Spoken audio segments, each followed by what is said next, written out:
لوگوں پر 3 احسان کرو۔ نمبر 1، نفع نہیں دے سکتے تو نقصان نہ کرو۔ نمبر 2، خوش نہیں کر سکتے تو رنجیدہ نہ کرو۔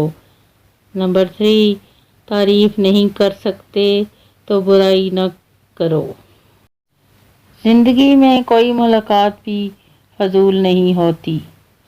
ہر انسان جسے آپ ملتے ہیں وہ یا تو آپ کی آزمائش ہوتا ہے یا سزا ہوتا ہے یا پھر آسمانی تحفہ ہوتا ہے۔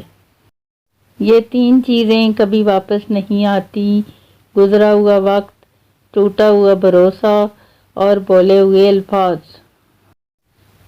انسان کا بہترین ساتھی اس کی صحت ہے۔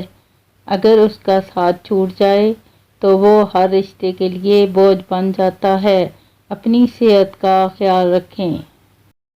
انسان کی طاقت اور بساط صرف اتنی ہے کہ وہ سانس لینے پہ بھی اللہ کریم کی مرضی کا محتاج ہے۔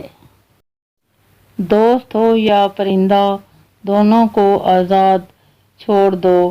لوٹ آیا تو تمہارا، اگر نہ لوٹ آیا تو تمہارا کبھی تھا ہی نہیں۔ بیوی کو شوہر کے خلاف بھڑکانا۔ رسول اللہ صلی اللہ علیہ وآلہ وسلم نے ارشاد فرمایا، جس نے کسی عورت کو اس کے خاوند کے خلاف بھڑکایا، یعنی بیوی کا دل شوہر سے خراب کیا، وہ ہم میں سے نہیں۔ رازداری بھی ضروری ہے۔ رسول اللہ صلی اللہ علیہ وآلہ وسلم نے فرمایا، اپنی ضروریات کو پورا کرنے کے لیے رازداری کے ساتھ کام لیا کرو، کیونکہ ہر نعمت والے سے حسد کیا جاتا ہے۔ آپ صرف عزت دے کر دیکھیں، لوگ گھٹیا ہیں یا سچے، خود ہی سامنے آ جائیں گے۔ ضروری نہیں کچھ غلط کرنے سے ہی دکھ ملے، حد سے زیادہ اچھا ہونے کی بھی قیمت چکانی پڑتی ہے۔ کسی کو دکھ اتنا ہی دو جتنا تم برداشت کر سکتے ہو، کیونکہ خدا انصاف ضرور کرتا ہے۔ انسان اپنی غلطی پر اچھا وکیل بن جاتا ہے اور دوسروں کی غلطی پر سیدھا جج بن جاتا ہے۔ رسول اللہ صلی اللہ علیہ وآلہ وسلم نے ارشاد فرمایا، حسن سلوک کی سب سے زیادہ حقدار تمہاری ماں ہے۔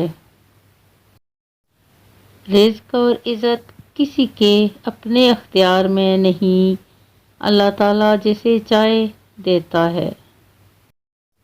کیا اللہ ہماری شکلوں اور اموال کو دیکھتا ہے؟ رسول اللہ صلی اللہ علیہ وآلہ وسلم نے فرمایا، بے شک اللہ تعالیٰ تمہاری شکلوں اور مالوں کو نہیں دیکھتا، بلکہ وہ تمہارے دلوں اور عملوں کو دیکھتا ہے۔